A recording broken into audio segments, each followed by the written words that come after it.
stop what you are doing right now, because what you are about to hear is not just another religious discussion or a topic you can casually set aside for later. This is a serious warning, one that demands your full attention from the very beginning. And if you are a Catholic, if you are baptized, if you have ever received the Eucharist, or if you consider yourself part of the Church, then this message concerns you directly. We are living in a moment in history unlike any other, not because of wars, pandemics, or political instability, although all of that exists and cannot be ignored. The real crisis is deeper, quieter, and far more dangerous. We are in the middle of an unprecedented level of spiritual conflict, and most people inside the Church are completely unaware of it. They continue their routines, attending Mass on Sundays, saying occasional prayers, and living as if nothing significant is happening beneath the surface. But something is happening, something serious, something invisible but real. The enemy, as I have seen over decades of ministry as an exorcist, is not operating in obvious ways. In fact, he is most effective when people do not believe he is active at all. I have sat in rooms with individuals experiencing extreme spiritual oppression, situations that most people would struggle to even imagine. And what I have learned is that these cases are not isolated anomalies. They reflect a much wider condition affecting countless souls across the Church. The devil is not concerned with Catholics who are lukewarm. He is not threatened by those who attend Mass but never truly pray. He is not alarmed by those who receive communion without reflection or preparation. In fact, he depends on this condition. He relies on spiritual indifference, and that is precisely why this warning matters. Before going further, I need to be absolutely clear about something. This is not an attack on the Church. I love the Church. I have devoted my life to her as a priest of Jesus Christ. And precisely because of that love, I cannot remain silent about what I have witnessed over many years. A steady weakening of faith, not from outside persecution, but from internal confusion and dilution. For centuries, the Church faced external attacks. Christians were persecuted, imprisoned, and killed. Churches were destroyed, and believers were forced underground. Yet through all of that, the Church grew stronger. The blood of martyrs became the foundation of renewal. Every external attempt to destroy the Church ultimately failed. So the strategy changed. When something cannot be destroyed from the outside, it is targeted from within. Instead of persecution, there is infiltration. Instead of violence, there is confusion. Instead of open opposition, there is gradual corruption. Ideas replace armies. Doubt replaces doctrine. Silence replaces truth. Over the last several decades, this internal shift has become increasingly visible.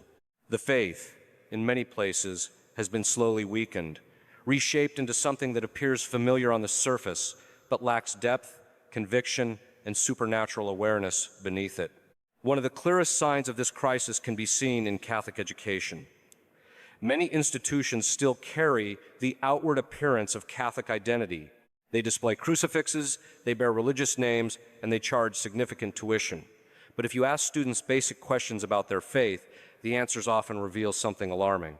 Ask them why they exist. Ask them what sin is. Ask them what happens after death.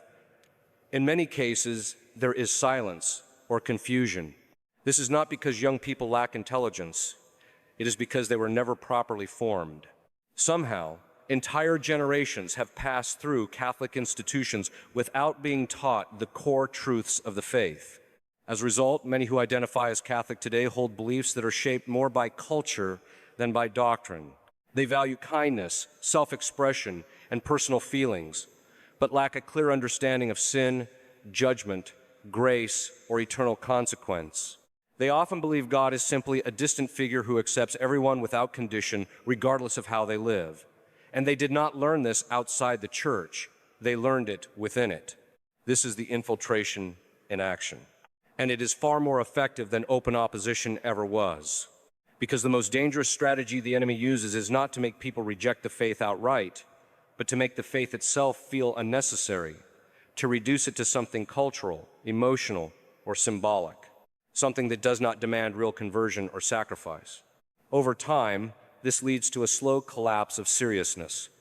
Confession becomes rare, Eucharistic adoration becomes empty, vocations decline, and faith becomes something inherited rather than lived. The result is a generation of Catholics who still identify as believers, but whose daily lives look almost identical to those who do not believe at all. This is not accidental. It is the outcome of a long process of weakening belief from within. The modernist influence within the Church, which has existed in various forms for over a century, played a significant role in this shift. Its aim was to make the faith more acceptable to the modern world by removing or softening anything that seemed difficult, supernatural, or absolute. Concepts like sin, hell, judgment, and the real presence of Christ in the Eucharist were gradually downplayed or treated as symbolic rather than real. As these ideas spread, they influenced seminaries, then priests, then bishops, and eventually entire generations of faithful Catholics. And now we are living with the consequences. Confessionals are often empty because many no longer recognize the seriousness of sin. Eucharistic adoration is neglected because the real presence of Christ is no longer deeply believed or understood. Vocations to the priesthood and religious life have declined because young people are not being offered a faith that demands everything from them. Instead, they are given a version of Christianity that is comfortable, modern, and emotionally appealing, but spiritually shallow. And this is where the warning becomes personal. The danger is not only outside the Church, it is inside ordinary Catholic life. St. Paul warned of a time when people would no longer endure sound teaching, but would seek out voices that confirm what they already want to believe. That time is not in the distant future, it is already here. People prefer messages that tell them they are fine, that God loves them regardless of their choices, and that there is no need to think deeply about judgment or repentance. And there are many voices willing to say exactly that. But comfort is not the same as truth. And a faith built only on comfort will not survive spiritual reality. The Church, however, remains indefectible. That means it cannot fail in its divine mission. Christ's promise that the gates of hell will not prevail against it still stands. But that does not mean every part of the Church is healthy at every moment in history. It means the truth still exists within it, even if it must be sought more intentionally. And that is the key point. Faith today cannot be passive.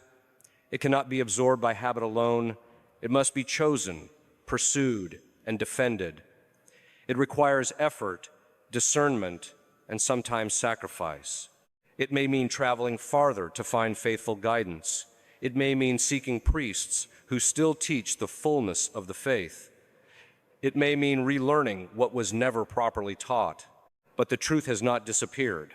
It has simply become harder to see for those who are not looking carefully, and that is why this moment matters. Because recognizing the reality of what is happening is the first step toward responding to it. Ignoring it does not make things better. Pretending everything is fine does not preserve unity or charity. It only deepens confusion. And confusion, in spiritual terms, is never harmless. It is the beginning of loss. End of part 1. Send the next portion when ready, and I'll continue seamlessly into part 2 without breaking flow or tone. And this is where the danger becomes even more subtle, because confusion does not always feel like confusion. Often, it feels like comfort. It feels like relief. It feels like being told that nothing is wrong and everything is already fine. But spiritually, that sense of ease can be one of the most dangerous conditions a soul can experience. Because once a person stops questioning their direction, they also stop correcting it. And this is where the real battle begins. The most effective weapon the enemy uses against the average Catholic is not obvious sin or dramatic rebellion. It is comfort. A slow, quiet comfort that enters a life so gradually that it is almost impossible to notice when it begins. In my years of ministry, especially in cases involving spiritual oppression, I have rarely seen situations that began with something extreme or immediately recognizable. Most of the time, the path toward spiritual disorder is almost invisible at the beginning. It starts with something as simple as postponing prayer, not rejecting it, just delaying it, telling yourself you are too tired today and that tomorrow will be better. But tomorrow carries the same excuse. And before long, prayer is no longer part of life at all. What was once a living connection slowly becomes a memory. The same pattern appears with Mass and the sacraments. A person begins to skip occasionally, always with a reasonable explanation. Work, fatigue, obligations, nothing that feels like a rejection of faith. But over time, what was occasional becomes normal, and what was normal becomes rare.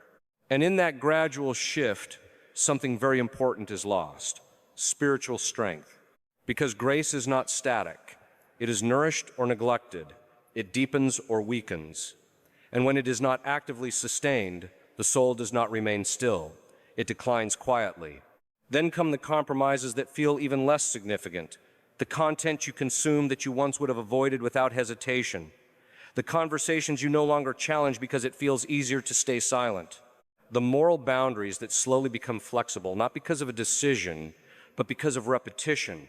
None of this feels dramatic in the moment. That is precisely why it is effective. The devil does not need sudden collapse. He prefers gradual erosion, because what erodes slowly is rarely resisted. St. Ignatius of Loyola understood this dynamic with great clarity. He taught that the enemy adjusts his strategy depending on the state of the soul. When a person is striving toward God, temptation often appears as something clearly wrong, something that can be recognized and resisted. But when a soul is already drifting away, the temptation is no longer obvious. It becomes comfort disguised as peace. It becomes the idea that nothing needs to change, that you are already doing enough. That spiritual effort can be reduced. And this is where many fall without realizing it. Because the feeling of being at peace is not always a sign of being in a good place spiritually. Sometimes it is simply a sign that resistance has stopped. This is why Scripture speaks so strongly about lukewarmness, not as a minor flaw, but as a serious spiritual condition. When Christ says, "I will spit you out of my mouth," he is not describing mild disappointment. He is revealing how dangerous spiritual indifference truly is. And lukewarmness is not the same as open rejection of faith. In fact, it is more deceptive, because the openly sinful person often still recognizes the need for change, but the lukewarm person believes nothing significant needs to change at all. And that belief creates stagnation. Today, lukewarm faith often looks very normal on the surface. It looks like attending Mass on Sundays but never going to confession. It looks like identifying as Catholic while never praying at home. It looks like living in a way that is indistinguishable from those who do not believe, while still assuming everything is spiritually fine. There is no hostility toward God. There is simply no urgency, no sense of battle, no awareness of spiritual stakes. Life becomes filled with activity, entertainment, noise, and distraction, while the interior life slowly fades into the background. And the tragedy is that none of this feels like a crisis while it is happening. It feels like normal life. But spiritually speaking, normality is not always safety. In my experience, both in pastoral work and in exorcism ministry, I have repeatedly observed that the most vulnerable souls are not always the ones living in obvious disorder. Often, they are the ones who believe they are already secure, simply because nothing obviously wrong is happening. But spiritual danger is not always loud. Sometimes it is silent.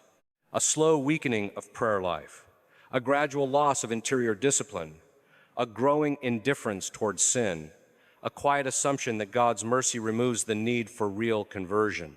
And over time, these patterns reshape the soul. This is why the warnings in Revelation are so direct. Lukewarmness is not described as a small imperfection. It is described as something intolerable, because it creates the illusion of life without the reality of transformation. And that illusion is spiritually deadly. The same pattern can be seen in entire communities, not just individuals. When prayer is no longer central, when confession becomes rare, when belief in the Eucharist becomes theoretical rather than lived, the external appearance of faith may remain, but the internal strength begins to disappear. And what replaces it is a kind of religious routine without spiritual vitality. This is what many modern Catholics have inherited without realizing it.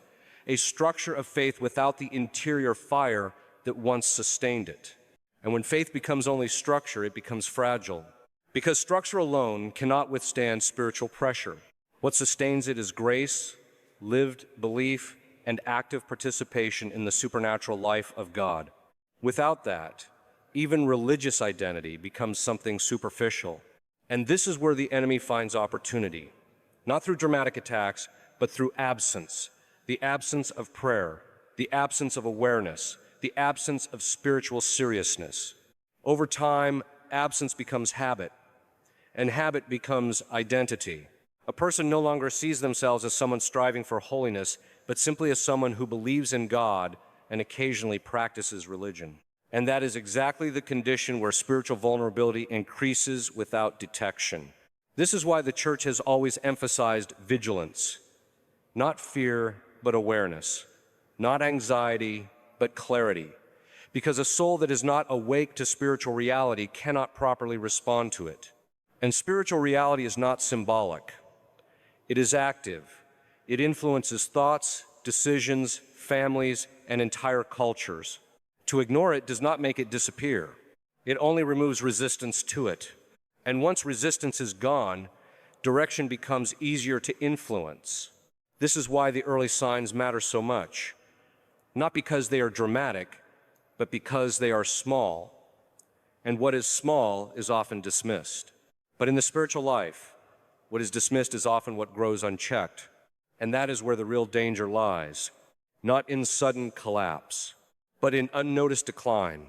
End of part 2. Send part 3 when ready, and I will continue seamlessly from this exact point. And once that unnoticed decline becomes established, something deeper begins to shift inside the soul. Not suddenly, not in a way that can be easily identified, but gradually, almost imperceptibly, the interior sensitivity to God begins to weaken. This is one of the most serious consequences of spiritual neglect, and yet it is rarely discussed in practical terms. People often think that as long as they still identify as believers, nothing essential has been lost. But the interior life does not work that way. It either grows or it diminishes. It does not remain neutral.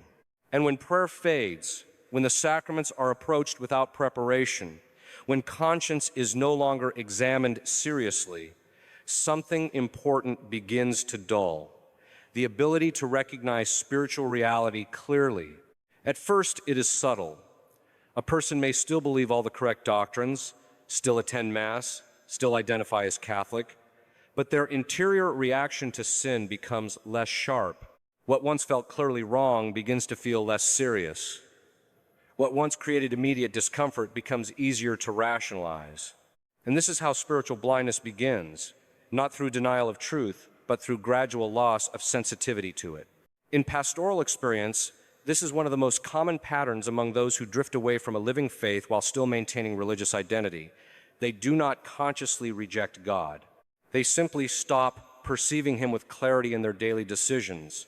And once that clarity weakens, other influences begin to fill the space.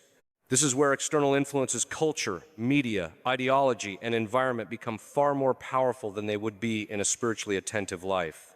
Because when the interior reference point weakens, the external world becomes the default guide. This is also where temptation becomes more effective. Not because it becomes stronger in itself, but because resistance becomes weaker. A person in a state of active spiritual life recognizes temptation early. There is an instinct formed by grace and discipline that detects disorder quickly. But when that interior discipline fades, temptation no longer appears as temptation.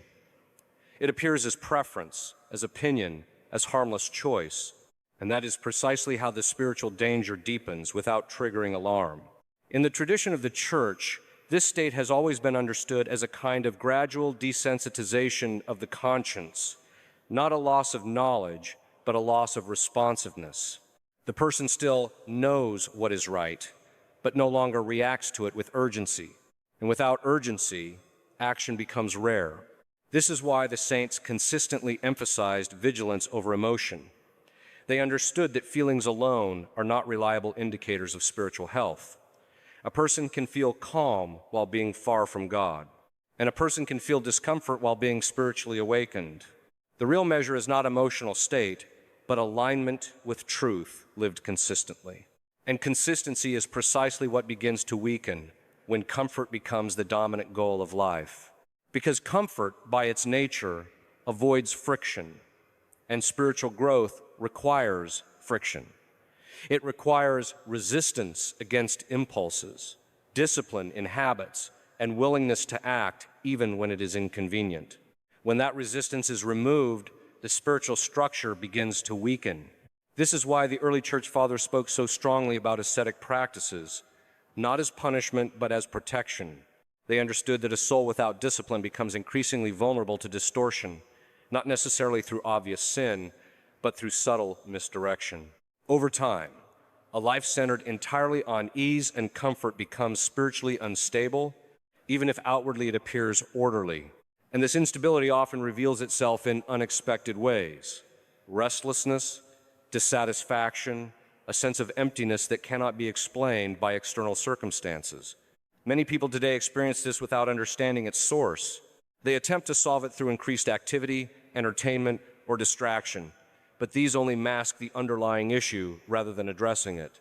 Because the issue is not external, it is interior disconnection, a disconnection between the soul and the life of grace. And when that connection weakens, no amount of external stimulation can restore what is missing. This is also where the importance of sacramental life becomes critical, not as a cultural habit, but as a real source of interior restoration. The sacraments are not symbolic rituals meant to express belief. They are encounters with grace that sustain the soul in ways that cannot be replaced by any other means. But when they are approached casually, without preparation or awareness, their effect is diminished not because they lose power, but because the soul becomes less receptive. And receptivity depends on interior disposition. This is why confession, when properly understood, is not just a periodic practice, but a restoration of clarity. It reorients the conscience, renews awareness of sin, and restores a sense of spiritual reality that may have been dulled over time. But when confession becomes rare or superficial, that clarity fades again, and the cycle continues. What emerges over time is a form of spiritual routine that looks stable from the outside but lacks depth within. A person may still attend Mass, still identify as Catholic, still perform religious actions, but without interior engagement, these actions gradually lose their transformative effect. And when transformation is absent, stagnation takes its place. This is one of the quiet crises of modern religious life. Not the abandonment of faith, but the reduction of faith to external practice without interior vitality. And once that reduction is complete, the soul becomes far more susceptible to confusion, discouragement, and subtle forms of spiritual oppression that are difficult to recognize without proper discernment. In traditional spiritual theology, this condition is often described as a weakening of the interior senses of the soul. Not physical senses, but the spiritual capacity to perceive, respond, and align with divine truth. And like any capacity, it can either be strengthened or weakened depending on how it is used. Prayer strengthens it. Sacraments strengthen it. Examination of conscience strengthens it. Silence and reflection strengthen it. But neglect weakens it. And over time, what was once clear becomes less distinct. What was once compelling becomes optional. And what was once central becomes peripheral. This gradual shift is often not recognized until much later. When a person looks back and realizes that something essential has been lost, not in a single moment, but through a long series of small, unchallenged changes. And that realization is often accompanied by regret, because the process, once seen clearly, appears obvious in hindsight. But at the time, it did not feel like decline. It felt like normal life, and that is precisely what makes it so dangerous. Because spiritual danger is rarely experienced as danger while it is happening. It is experienced as ordinary.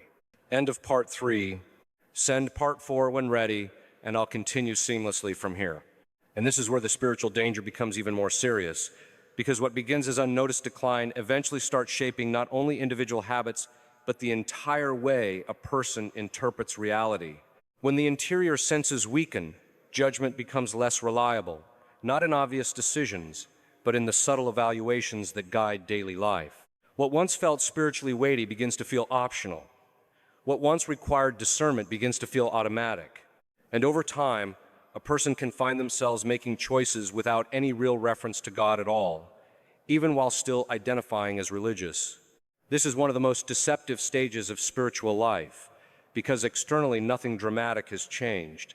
The person may still attend Mass, still pray occasionally, still consider themselves faithful, but internally the foundation that once connected thought, conscience, and action to divine truth has become unstable. And when that foundation weakens, something else begins to take its place: habit without awareness. Habits are powerful. They shape behavior even when intention is weak. But when habits are no longer grounded in conscious faith, they become mechanical. And mechanical religion gradually loses its ability to transform the person practicing it. This is why the saints constantly warned against routine without interior renewal. Not because routine is bad, but because routine without awareness becomes empty repetition. And empty repetition does not strengthen the soul. In fact, it can slowly reinforce spiritual indifference. At this stage, a person may still believe all the correct doctrines intellectually. They may still affirm the teachings of the Church. But belief alone, without lived interior engagement, does not protect the soul from gradual weakening. Because faith is not only intellectual assent, it is a living relationship that must be nourished continuously. When that nourishment is reduced, something subtle but real begins to happen. The sense of spiritual urgency fades, and without urgency, priorities shift. What once was central becomes secondary. What once was secondary becomes occasional, and what once was occasional disappears altogether without conscious decision. This is how spiritual drift operates, not through rejection, but through neglect. And neglect, unlike rebellion, rarely announces itself. It simply accumulates. This accumulation is often visible in how people relate to sin, not necessarily in committing new or more serious sins, but in how seriously sin is taken. What once produced immediate repentance begins to feel manageable. What once required confession begins to feel tolerable.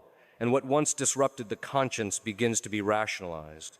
And when rationalization becomes habitual, clarity is lost. This is why the tradition of the Church places such strong emphasis on examination of conscience, because without regular reflection, the soul loses its ability to distinguish between minor compromise and serious disorder. And when that distinction fades, so does the urgency to change. At the same time, external life continues as normal. Work, family, responsibilities, social interactions all proceed without interruption.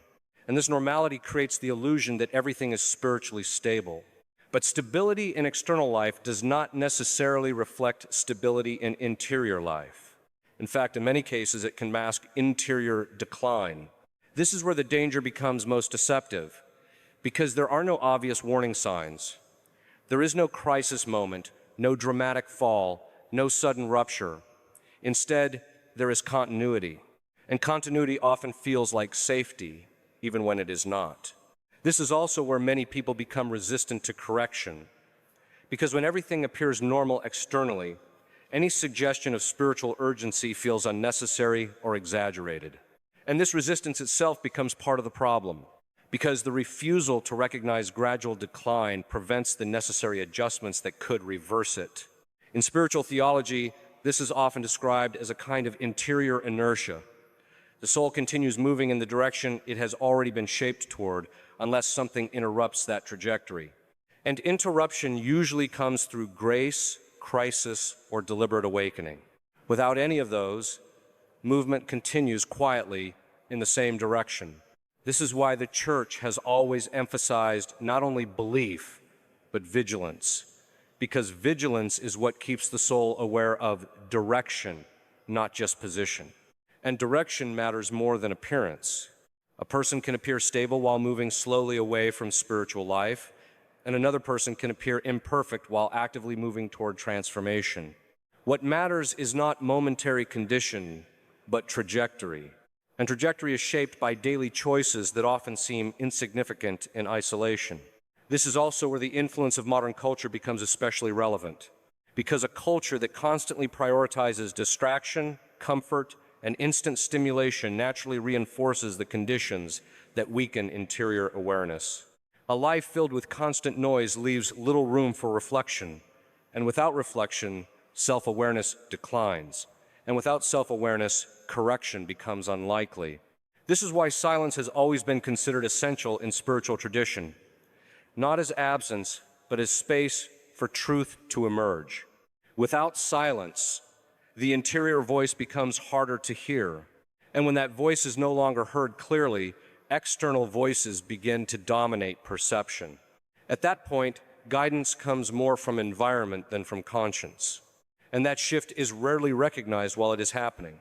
It only becomes visible in hindsight when a person realizes that their priorities, decisions, and even beliefs have been shaped more by external influence than by intentional reflection. And by then, reversing direction requires far more effort than maintaining awareness would have required initially. This is why small disciplines matter so much, not because they are impressive, but because they preserve clarity. Prayer, silence, examination, sacramental life, these are not symbolic practices. They are stabilizing forces that maintain alignment between the soul and truth. When they are neglected, instability increases gradually. And when instability becomes normalized, spiritual drift becomes almost invisible. This is the condition in which many find themselves without realizing it, not in crisis, not in rebellion, but in quiet distance from the depth of faith they once assumed they still fully possessed. And that realization, when it eventually arrives, is often accompanied not by shock, but by recognition that the change happens slowly enough to avoid detection at each individual step, which is precisely why it was so effective. Because what is slow is often overlooked, and what is overlooked is often what shapes the deepest change. End of part 4. Send part 5 when ready, and I'll continue seamlessly from here.